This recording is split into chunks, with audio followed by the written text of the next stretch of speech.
Peace. Billing it. However long it takes, man. I'll still be here. You know what I'm saying? Yo. New year, new money, but it's the same old me. Need the yard that don't come cheap before I get 8 gold teeth. They wanna play with sticks and stones, I'm calling them Jamie T. Up chasing coins like Sonic, could trust me, they don't sleep. Play my songs out of whip, she said keep that shit on repeat. Billing it. However long it takes, man. I'll still be here. You know what I'm saying? Yo. New year, new money, but it's the same old me. Need the yard that don't come cheap before I get 8 gold teeth. They wanna play with sticks and stones, I'm calling them Jamie T. Up chasing coins like Sonic, could trust me, they don't sleep. Play my songs out of whip, she said keep that shit on repeat. Billing it. However long it takes, man. I'll still be here. You know what I'm saying? Yo. New year, new money, but it's the same old me. Need the yard that don't come cheap before I get 8 gold teeth. They wanna play with sticks and stones. Amazing. Hi there, guys. Hope all is well. Welcome to, an interesting and incredible workshop where we're going to be running through how to build a successful mobile application on Solana. Here today, I can see that we have Sino B. What's up? I can see everyone's here as well. Good to see you guys. Here with me today, I have my co-founder, Michael Harding, and also one of our operational wizards, Bartosz. It's a pleasure today to be able to sort of run through this with you guys. I think you guys can hear me okay. I've got a second monitor here, just making sure the audio is good and it sounds good. Cool. So without any further ado, let's get into it. So I wanted to sort of start with this here, just to sort of do a little bit more of a high-level overview of what we did quite early this year with Super Team Vietnam. So we did an accelerator that was called Super GG, and it was obviously mainly focused around the gaming sector. We brought in many different partners for various different workshops here. So this is a list of sort of the partners that we brought in, a few of the logos here. I thought I'd run through this before actually getting straight into it, just so you guys could get a bit more of a high-level overview of, key partners and people that you guys should look to partner with in order to accelerate your growth. But we're going to get into a little bit more detail on this as well. So I'm going to just move slides now. So excuse me and my screen. So let's just go through it up here. All right, so everyone can see that okay? Okay, great. Yeah, that looks great. Okay, cool. So essentially, we're going to basically go through some key elements and sort of key, I think, touch points that we feel are extremely important. We're not going to go through every single slide in this handbook, but we're going to basically highlight key information and key areas to basically speak about key points that we feel are very important in regards to, launching your game and also actually launching with Solana Mobile as well. So these are going to be key elements and areas for you to look for and to look at when looking to build out your game. Key elements and areas to look for when it comes to user acquisition, UI UX, tokenomics, things of that nature. So we're gonna get through that and start. So let's go through. There's a little bit of a disclaimer, but essentially this is all educational material for educational purposes. We're not telling you exactly how to do things. You guys should be doing your own research and obviously deep diving for yourself. But I wanted to sort of start here with the growth of the industry. So the gaming industry, as we all know, as builders within the space, is actually growing tremendously. And, by 2026, which is just around the corner, we're looking to see the growth of the gaming industry and market to go just a little bit over 210 billion. So just 212 billion by 2026, which I think is a key metric to show, the crypto industry, the GameFi space, and gaming as a whole has quite high growth potential, as you can see over the past 5 years compared to the um, other sort of market growth metrics. Cool. We've been through this already, so we don't have to go through that. So one very key element for games as a whole is obviously the user experience and also the game design. So it's very important to keep things very cohesive and also have things that are extremely uh, well defined. So having a really great core mechanics, having focus on it being fun, and also having a great onboarding and learnability, as well as um, play, continuously play testing. These are four key elements that we feel like are very important for the user experience and also the game design element. So with the core mechanics, you should look at working on early versions of your games without any crypto elements, because these crypto elements can then be added a little bit later on, because only after the game for play is solid and you have solid features, then you can introduce more features with tokens, um, and encourage that the prototypes and player feedback loops so that you can get very great feedback and create a great experience before implementing a token element. So the game mechanics, in regards to the game's mechanics, it's very important to have these core elements, um, where the gameplay and the game loop is actually done and refined before bringing in a token. So the next element is more about sort of fun and focus. So this essentially means that, you know, most of the time, there's a lot of elements that slow down the user experience for a user with blockchain games. So, in regards to that, a lot of the blockchain element can be either overly complicated, a longer process for people to actually become a part of, and also can actually have a, a lot of blockers for people to be able to transact essentially. So having a seamless experience with your UI UX design is very important, which we'll get into the next slide coming up later. Now, the next part is your onboarding and your learnability. So you need to focus on, with your onboarding of your player base, it's understanding, first of all, getting direct user feedback, having a clear understanding of the key elements and focuses and areas that your actual user base are interested in.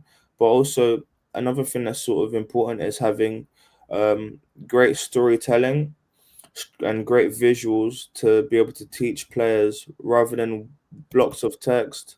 Have an engaging way for people to be able to learn how to utilize your platform and learn how to utilize your games. Um, and also include that like interactive tutorials, tool tips, explaining things gradually, just making things super seamless and easy for people to be able to grasp, and very clear and very not text heavy, very clear and simple is extremely important.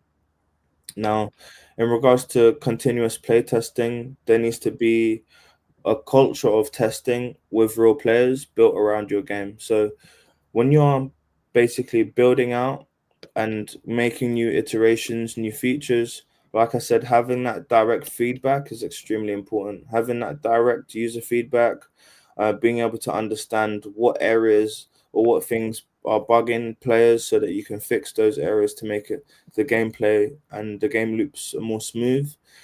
These are very important. So play testing is extremely important as well. Um, and also, you could do this with different activations. So you can do small events. You could do, various different activations to actually get groups of teams of people together to give you that direct feedback.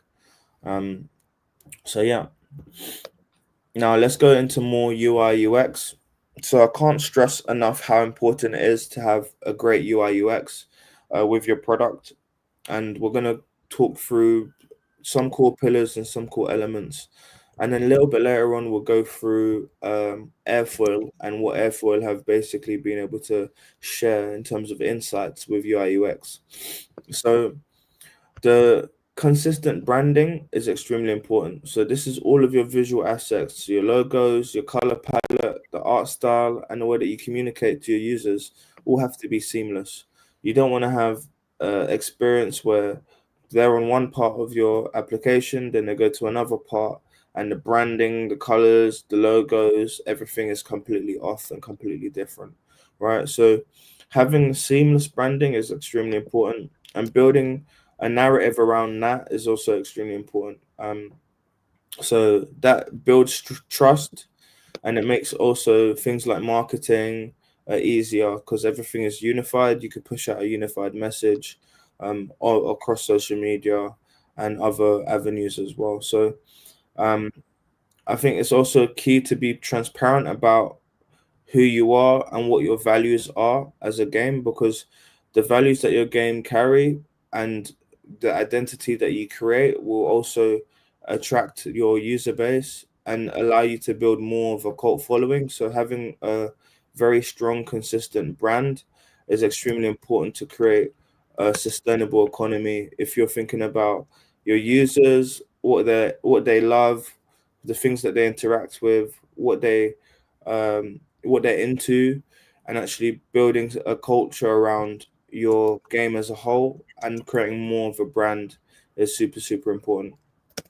Now, we're gonna get into more of like the other elements. So there's the guided onboarding flows, and then there's the UI UX priorities, and then we're gonna talk a little bit about Solana Mobile, which is essentially what today is about mainly. So the guided onboarding workflows, if you look at blockchain games, they often require a wallet setup. They often require, things that are clunky. So having a simple Connect wallet with a company like Moongate can also provide a lot seamless single click wallet integration, which then basically gets rid of the issues with people having to go to multiple different platforms or different places to interact with your application. So having something that's seamless and integrated in one place, where it's a quick tap, is very good to have, I would say. So there's integrations like that we suggest in regards to UI UX. So working with a great designer to create a clear, responsive, interactive menus, screens, and controls. So to make something that's intuitive and something that is sort of aligned is extremely important as well. So to have something that is more um, designed around accessibility and designed around it being something that people can, once they see it, they familiarize themselves with it. So maybe it would be UI UX similar to a very large game or platform, or something that your core user base would actually already know how to utilize and use. So having a great UI UX is also important because it's then all about friction. It eliminates more friction points and allows people to then learn and understand how to utilize your platform a lot easier and a lot quicker. So finding smart ways to basically create those workflows to allow people to utilize your app easier is also extremely important. Cool. So let's talk a little bit about Solana Mobile. So obviously you can build your platform with the Solana Mobile stack. And there was of course the Saga phone, and now we have the Seeker. So you know, you can get basically initial user base in there. You can test your UI for smaller screens and for actually mobile applications directly using the Solana mobile stack. Cool. So uh, talking about essentially creating a successful uh, project launch on Solana Mobile, right? When you launch your token, if you're having your token out, um, or if you're doing airdrops or whatever that may look like, having your tokenomics is extremely important to have done correctly, to be done in a way that can create something that can go up over time and create more value for users. rather than something that will be basically essentially dumping. So having control over your economy is extremely important when crafting and building out that token economy for your games, because if you're looking at the user base and essentially how many transactions they'll be doing or the amount of tokens they'll be occurring, these are elements that we should look at. So defining the roles of your token is extremely important. So understanding if your token's being used as an in-game coin or currency, if it's more of a utility play, do you have like NFT items in your game, or do you utilize it to have further utility and access to other elements outside of the game, whether it be like additional value add that you have as a project or for your events, for VIP, whatever that may look like. So defining the roles of your token is extremely important. That way, then you can understand whether you're going to have things like a fixed supply or not, or whether you're going to be able to have more of a dynamic model where your tokens can be minted and created, dependent on the user interactions. Cool. So another element is the emissions, which I was getting into as well, which is essentially when users are utilizing the application, how many of these tokens are being created or generated or occurred through the activity within the game. Now, if you understand that and you understand the amount of users that you're going to be onboarding, then you can start to create a little bit of a token emissions chart, which will have more of a uh, roadmap of, okay, these are the amount of users that I'm expecting to get over, let's say, a 3 month period or 6 month period, and scaling up these amounts of users. This is the amount of tokens that I'm expecting to be released or utilized or circulated into the economy. So these elements are super key to actually look at to understand your emissions and your economy as a whole in terms of how many of these tokens are getting out there, and then also understanding, if there's the exchange or a platform that is plugged into, then you can then start to calculate and understand more what would be the amount of tokens that will be sold, things of that nature. Um, cool. Then there's the sync balance. So essentially, we also suggest to use things like token buybacks and token burns. Having the buyback systems allows you to basically regain control over the total supply of the tokens. And it's also great because it also helps the price stay more stable and structured with that token in itself. And also token burns sort of does a similar thing, but it actually deletes the token out of supply. So if you burn it or essentially send the tokens to a wallet that doesn't exist and now it's in the abyss, that means that those tokens are there forever, which also keeps the token supply at that level as well. So by burning tokens, it keeps more of the supply, essentially keeping the price a little bit more stable, or also it can increase the overall price if there is less supply that is out there. So those are key elements. Now, the other elements I would, one second, yeah, the other elements I would say are, so the vesting and the rewards. So these are very important to understand. So the vesting schedule is the time that it takes for the tokens to be released, whether it's to the team, whether it's for the marketing pool, whether it's for like um, there's different distribution sections that you would split it out into. So you'd have your tokens and your main supply of tokens. Part of that will be going to like liquidity, part of that will be going to core team members, and part of that will be going to marketing. So all of these areas that you're looking at, splitting it up, you're going to need to have vesting schedules for these, which means you're not going to release the total supply of, like, so let's say 2% of the supply goes to the team.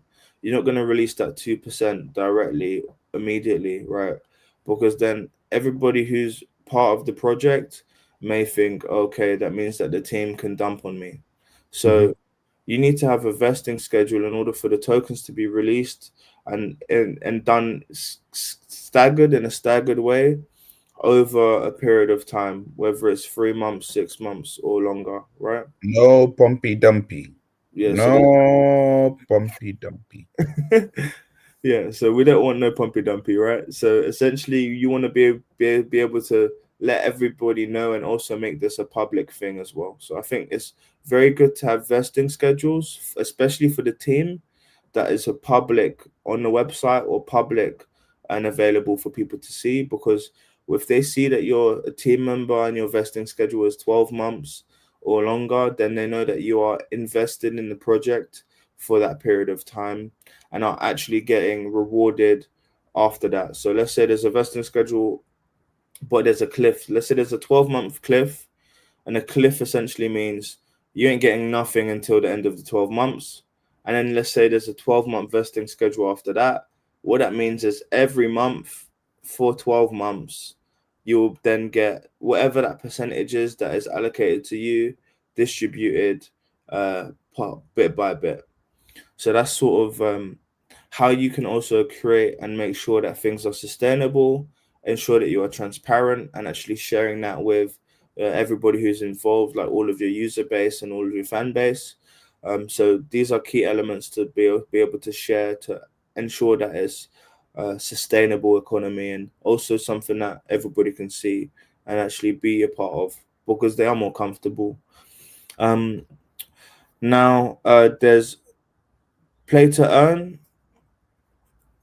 Uh, so essentially, many games explore this play to earn model and give players coins or NFTs for gameplays, but experts in the space caution that earning alone can ruin the gameplay and the balance of the game. So essentially, you don't want to have people that are playing your game just for farming purposes because it will basically create an economy that's not sustainable because it's you're basically going to need to create assets upon assets 24/7 all of the time to then always have different types of rewards, and eventually it will become way too much different assets, way too much different rewards, and it won't be sustainable. Does that make sense?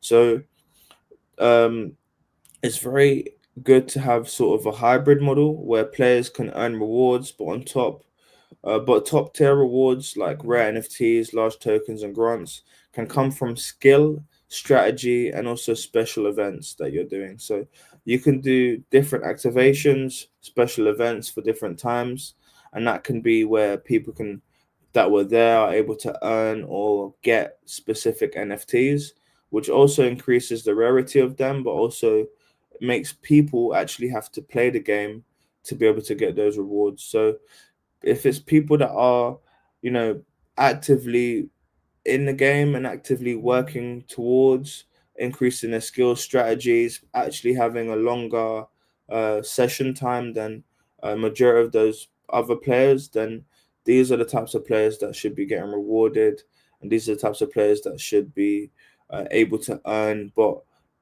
in more of a structured way rather than if you were someone who played, you get an airdrop and now you got the same NFTs and tokens as everybody else, even though someone else has spent, the majority of their day every day playing that game for many, many weeks.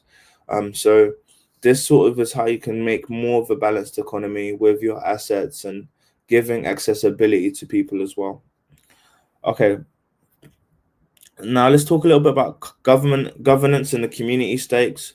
So this depends on whether you want to create like guilds or a DAO. So guilds, of course, if you guys are building in the gaming industry, I'm sure you already know what a guild is. Where they're almost like different camps, different groups, almost like little villages of different communities. And now a DAO is a little bit more, I'd say, complicated than that. So that is a decentralized autonomous organization. I know it sounds very wordy, but essentially it is an automated sort of economy and system where they have different rules of governance. So there typically is a token that is a governance token, and there typically is essentially a model that is built around that for people to be able to have the voting rights to be able to move things forward. So in that sense, it is autonomous, as it's completely run by smart contracts and the community that will be able to vote and actually be able to push things forward for things to be able to be created. Now with DAOs, I would say um, having a DAO structure, like legally, like properly done, it can also get quite complicated, and you would need to obviously consult a legal professional to get the right structure put in place. But essentially, having a DAO is essentially like having an automated community where people can vote and things can be done, and they can move forward in that way. All right. So yeah, I think before launch, build token modeling spreadsheets or simulators to forecast your inflation, your user growth, and the token price. And these are all elements that are extremely key. Another thing I thought would be good to also mention is that this workshop also was done in tangent with Simplicity Group, which is also incredible tokenomics team that can help with tokenomics as a whole. So if you guys are interested, just search Simplicity Group on the internet. You'll be able to find them. Big love to Simplicity Group. Big love, big love, big love, big love. So there you go. Okay, cool. Sweat Economy reported over 20 million mobile users by 2025. That's pretty incredible, right? So, as you guys know, the mobile space uh, is where you can accrue the most amount of user base, targeting specific regions to onboard users. A mobile phone is a lot more less of a barrier to entry point for a lot of people. A lot of people do have their mobile phones there. A lot of people do actually have that accessibility. So there's much larger user base accessibility through mobile rather than just through web apps. Cool. So now let's talk a little bit about the monetization and retention. So these are also key elements. So it's how you monetize your platform. How do you generate capital from that? And then how do you retain your user base? How do you create loops and areas for your users to stay? I think we covered a little bit about that when we were talking about essentially creating the right reward structures. But with in-app purchases and NFTs, the traditional microtransactions, they still work, and the Web3 add-ons like NFTs, unique collectibles, land parcels, they ensure that prices are reasonable. Since players they normally trade that often in an open market, in the secondary market. So we would also suggest to consider to utilize things like loot boxes, mystery boxes with NFT drops. Also clearly disclose what odds are in these different boxes to also comply with regulations. So it's not necessarily gambling. So if you basically let them know that there's a 1 in 10 chance of X, Y, and Z, let's basically create like a item library for your loot box to say these are the different tiers of items you can get, and this is the chances that it takes to get. That will Don't be get arrested. a lot better. Just want to say here, don't get yourselves arrested. Don't think just by doing a loot box, oh, I'm doing loot boxes. Yeah, that's cool. That'll get more users. Don't get yourself arrested. Repeat that after me. Don't get yourself arrested.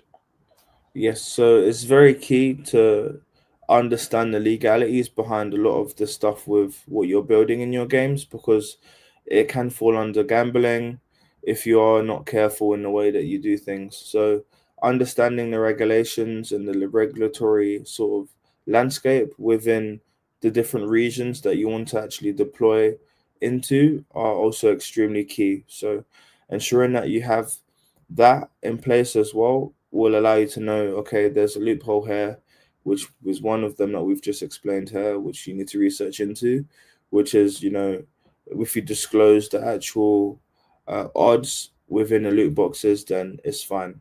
But if you don't, then it's gambling.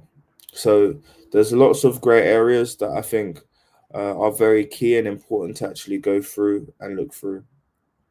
Cool.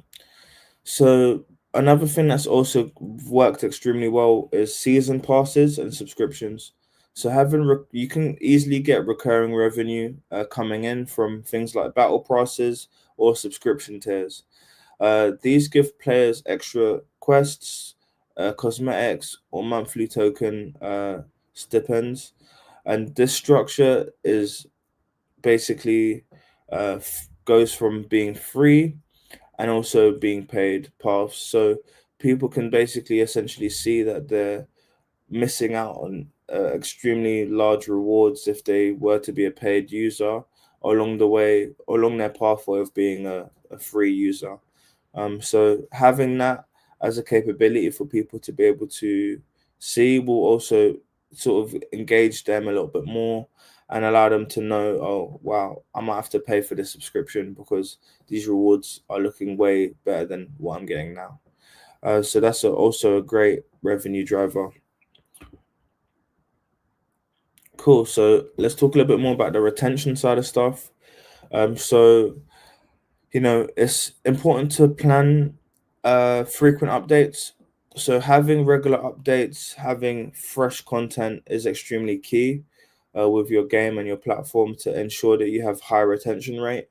And also having things like what we explained earlier, like key events, things that are happening for everybody to be able to get unique items or exclusive items is also extremely good, because it allows people to actually have an event to attend to and allows them to stay on that platform. Now, the reward systems also tie into that. So, implementing quests, achievements, leaderboards, um, rewards that are not only done by playtime but also by social interactions, whether it's sharing content, whether it's referring people into the platform.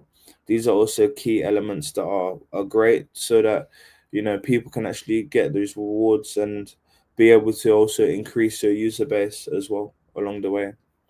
Now, uh, there's dynamic balancing as well. So this is basically when you're monitoring in the in-game economy and ensuring that the right things are being nerfed, where there's nothing that is sort of overpower, so that you can keep the economy balanced. So this is based on the user interaction and what the users are actually doing with that platform, and that can basically ensure that you can keep a sustainable economy. Because if you find that there's a specific gun or there's a specific tool that people are utilizing and it's giving them 7 or 10 times more than everybody else, then it's going to create an unbalanced economy. So you need to basically stay on top of your user base and their activity and understanding the types of rewards that they are getting, and also just ensuring that it's fair and also sustainable for the long run.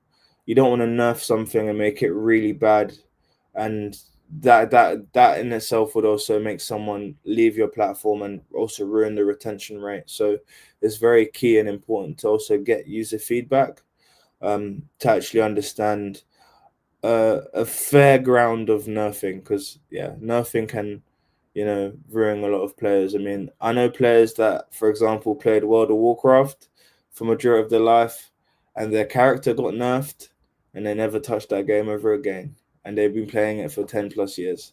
So yeah, it can really hurt a player's ego and their life as well. Um, cool. Another thing that's really great is personalized offers. So having using your data from your players to create personalized offers. For example, if a player like runs out of a specific resource often, or if they essentially, you can basically essentially send a targeted discount on that resource.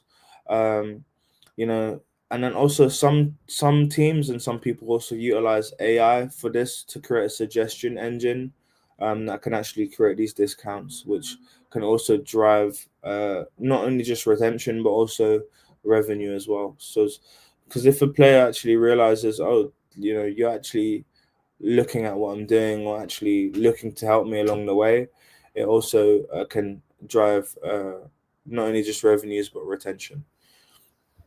All right. Okay, cool. So this is community building and go to market. So your community is essentially the lifeblood of your game.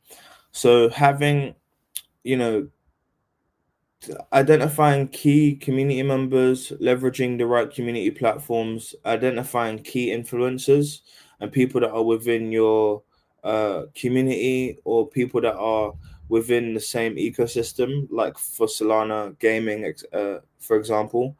These are key people that are really great to have involved, as this will also build out your community, increasing your user base, and also create more of a culture around what you guys are doing. So if you have a very strong brand, and then you have key influencers and essentially leverage your platform with the right community parts, then it will be extremely useful to basically increase your user base and retention.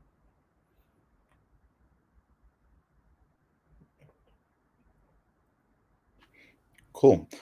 So yeah, we did these workshops with a wide range of people that we brought in, special guests that you saw at the start. So Keish, do you want to go on to The some of those workshops. workshops? Yeah, Yeah, that yeah, we did sure. with some of those people. Okay, cool. So let's go straight into the deep dive and summary of some of those workshops that we did. So here we go.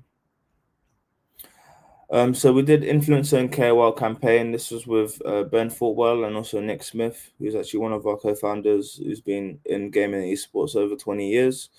Now with this, we basically highlighted the key areas within gaming and KOL, gaming KOL and influencer strategies.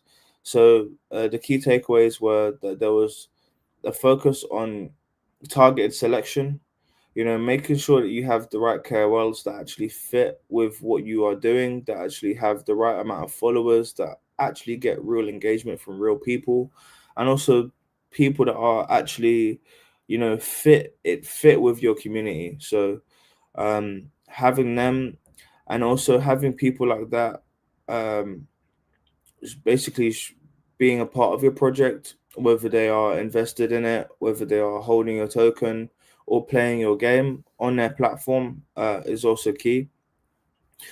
Two was to have self-serving platforms, so leverage tools like Bitmedia, uh, crypto ad network to launch, monitor and iterate campaigns directly, cutting out the middleman and reducing your costs.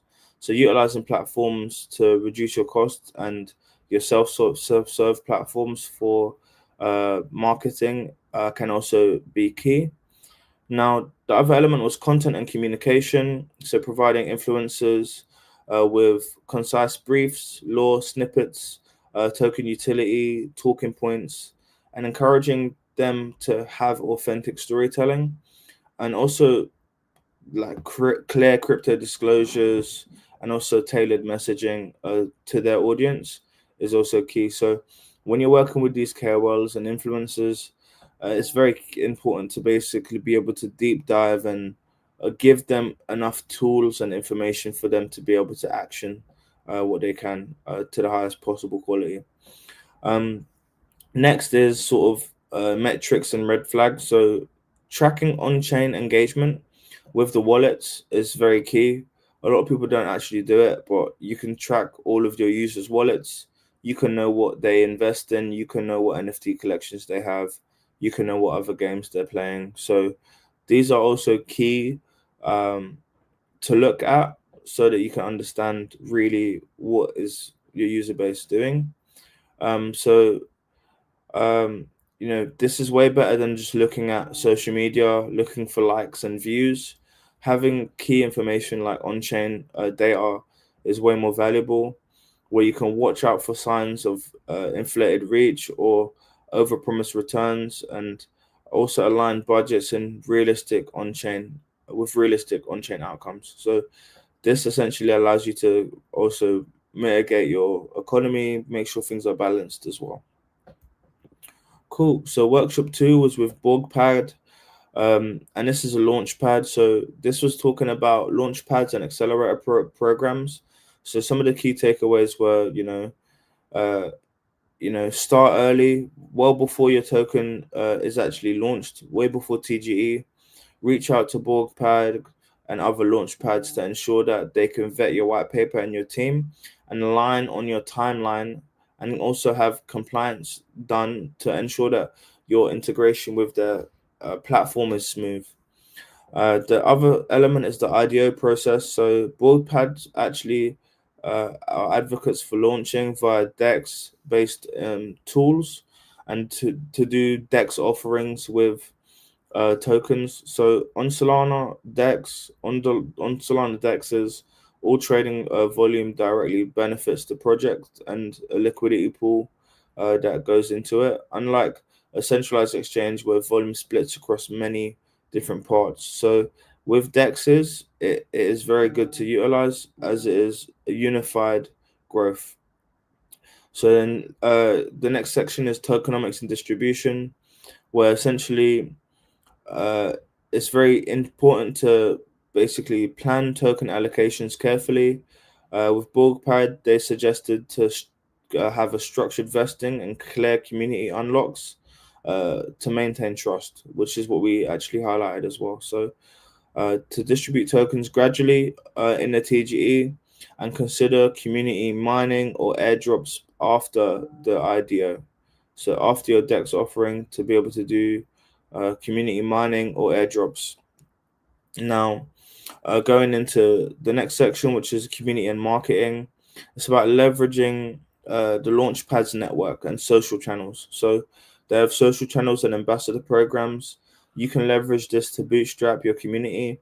Mark uh, also emphasized that coordinating campaign messages with the Launchpad is also good because it can maximize the actual type of engagement that you get. And then using multiple media avenues, so doing AMAs, giving giveaways, educating Web2 gamers about Web3, bringing them into your culture. It can bridge the gap between Web2 and Web3, and also be great to have people that can be involved with you, and also to have content that is approachable for both Web2 and Web3 users, mainly Web2 bridging into it, is also good as well. Um, cool. So, Mike, I think, do you want to run through this one since it was you? Yeah, so this is my notorious, infamous, and world famous Day of the Degen community and pitch and strategy roundtable. So it was a little bit of both. So one part of it was helping people with their pitching and helping them understand why and how they should pitch in certain ways. The key part was making sure that your pitch shows your project development cycle, making sure that your pitch shows that your game isn't just a trailer, making sure that your pitch shows that there's actual people playing your game. If there isn't actual, if you haven't got a user base of at least 100 people playing your game, then you haven't got a game, pretty much. And then understanding that you've got to have some kind of innovative feature, because it's not hard to build a game anymore. You can use AI to make games, just simple versions of Space Invaders or Snake or something like that. So you got to have some kind of innovative feature that attracts or makes an investor go, okay, this makes sense for me to invest in this.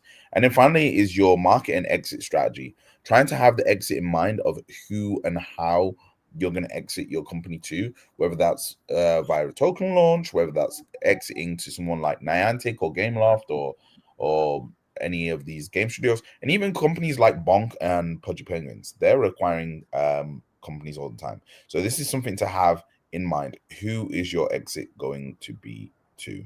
So yeah, that's a little bit about that. Thank you, Michael. All right. So, workshop number 4 was with Drip, Javier from Drip. And some of the key takeaways was about subscription and your donation model. So this was basically essentially around NFT subscription platforms and sort of a high level overview of that. So the subscription plus donation model with Drip lets fans support creators through ongoing micropayments. So they call it drips, of course. For gaming, this means that players could regularly back developers or creators by purchasing drip NFTs. This contrasts this contrasts with single NFT sales to keep supporters invested. So he noted that basically Drip's unique donation base structure aims to sustain projects over time. So this is a great way to have sort of an incentive platform and subscription for your users to actually support the platform in itself. So uh, number two was user experience. So the platform integration is designed to be seamless. It showed they showed a proof of concept where you click a drip button and it sends NFTs automatically.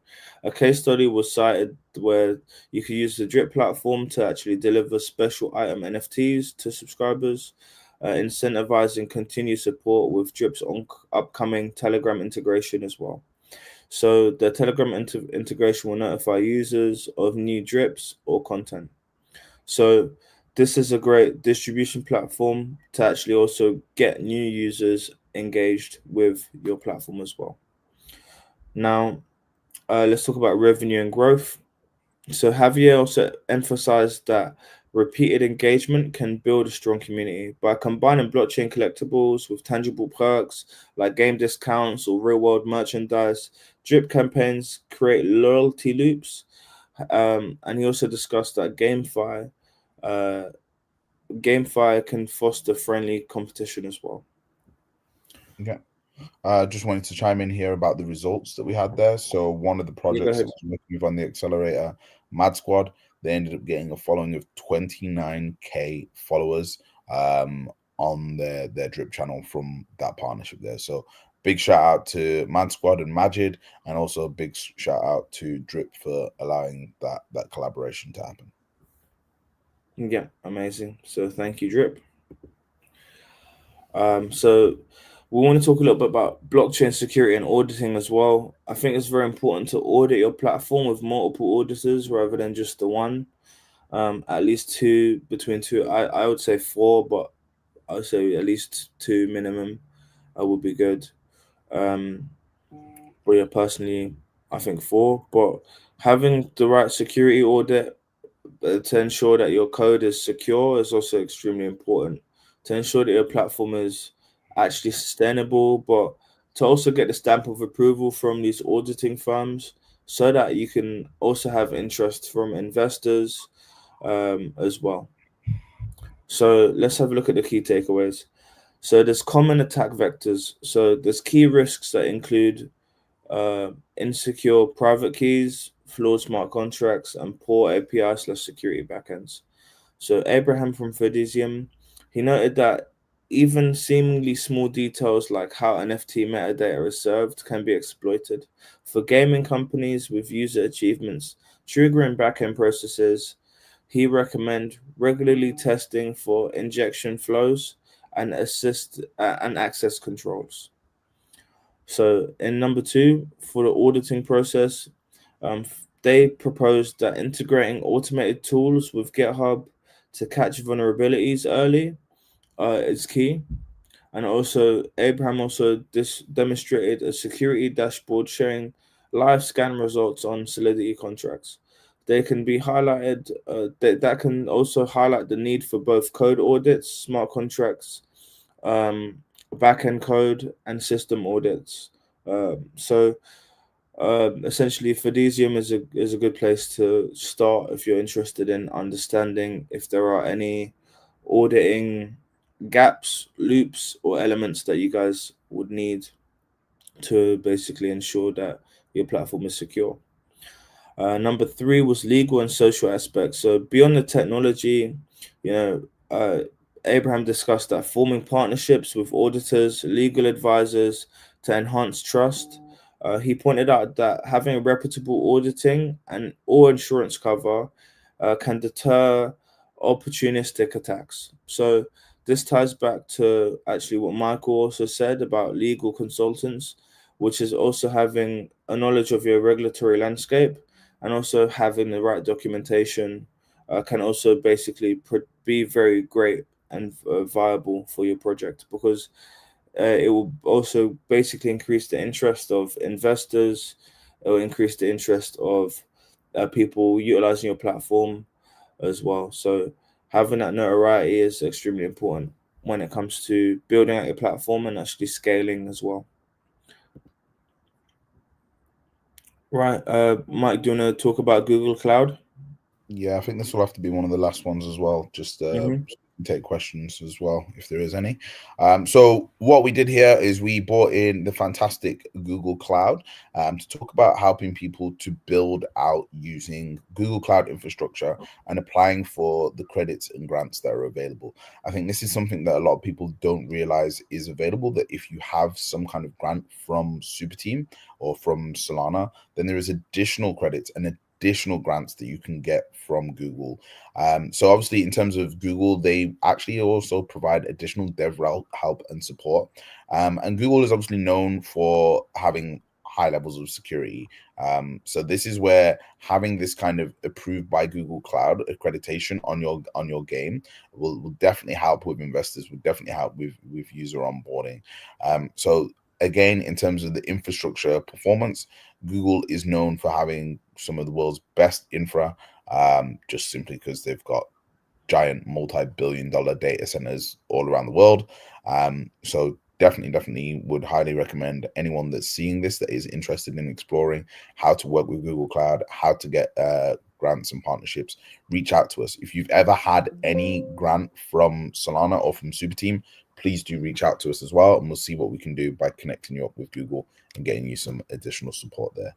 I think we're kind of out of time here as well. Mm-hmm. So should we just flick to the end and just kind of show a little kind of Yeah, summary sure. of everything? Yeah, so we go. I'll go from here. Yeah, cool.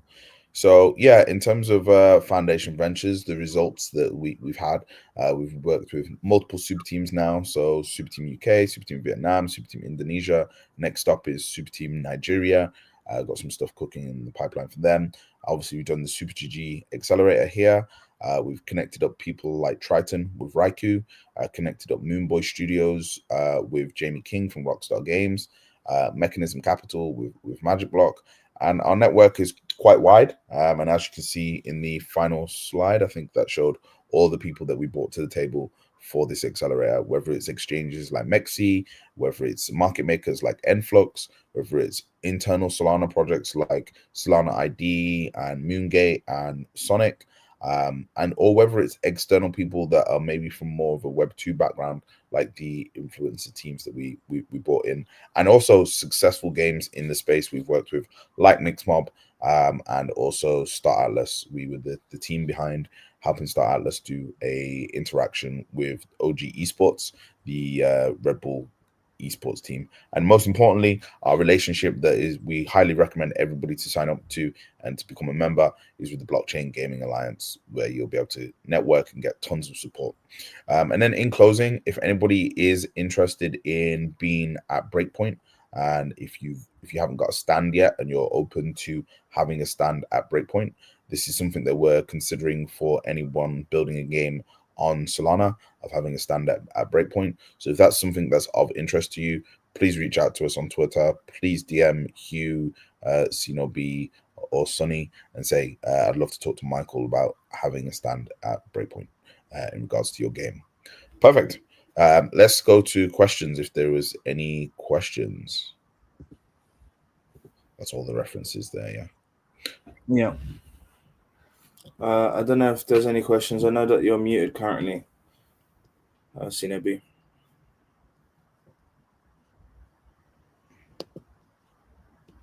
Everyone looks shy. We don't buy it. Let me refresh the page and see if there was any. No, I don't think there's any questions on our side. No. Well, in Oh, conclusion, shout out to oh, FOMO. I see FOMO in the chat. big. Yeah, Yeah, okay. I guess I've got a question for you, Keish. great. What would you say, Let's- in your experience and in your time in this space, is the number one mistake people make when it comes to making a game in Web3? I think that Web2 people that are building games coming into Web3 really think that making a Web3 game is like making everything about the game Web3. and I think that Mhm. that's one of the biggest sort of misunderstandings is Mhm. that no, Web3 games actually want to bring Web2 games users into the ecosystem. So if you have a very good, well built out game, having small Web3 elements that are additional revenue drivers that you can add on to that game is more valuable than just making a purely on chain Web3 game. So I think that that's something that a lot of people don't actually understand, that they push to try and make like the most Web3 game ever when they are incredible at making really great Web2 experiences. And I Mhm. think having the Web2 experience is really what is needed with the Web3 elements added to it, is what I Yeah. would say. I'd say the best example of that would be the winner of the gaming track, the mobile track, in the most recent hackathon, which was also a team that was on our accelerator, which is Loot Go, which is basically Pokemon Go but for meme coins. So they've took a concept that works, that is fun, that is engaging, that is easy to play for normal everyday people, and then you got access to getting meme coins. Super simple, really great UI UX, um, really easy to understand. Closing comments, I would tell people to check out Mythical Games and their games like NFL Rivals and their new FIFA Rivals, and also the new Podgies game that they've made there. Yeah, Um, yeah, that's pretty much it. Okay, thank you for your insight and for your handbook. It's very helpful for everyone in here. amazing. I can Okay, see you the have a wonderful print out. And I Mike, also can you wanted see to that? thank you. It's been super insightful, and I wanted to know, is there an online version for it so I can share it with my team members that are in here instead of having to take pictures of each page and send them to them. We're gonna get you the physical version. The physical version is gonna come out. We're gonna have printed versions as well. Yeah, I think I see no BS was something in his hand there. We need to get that handed out to you guys for sure. Thank you very much. No worries. Thank you. Okay, so that's for all Memo Stone today. Thank you for you guys coming and give a good insight. And hope to see you guys soon. Thank you Perfect. guys. See you guys Love you later. See guys. you in a bit. Bye bye bye. Take care.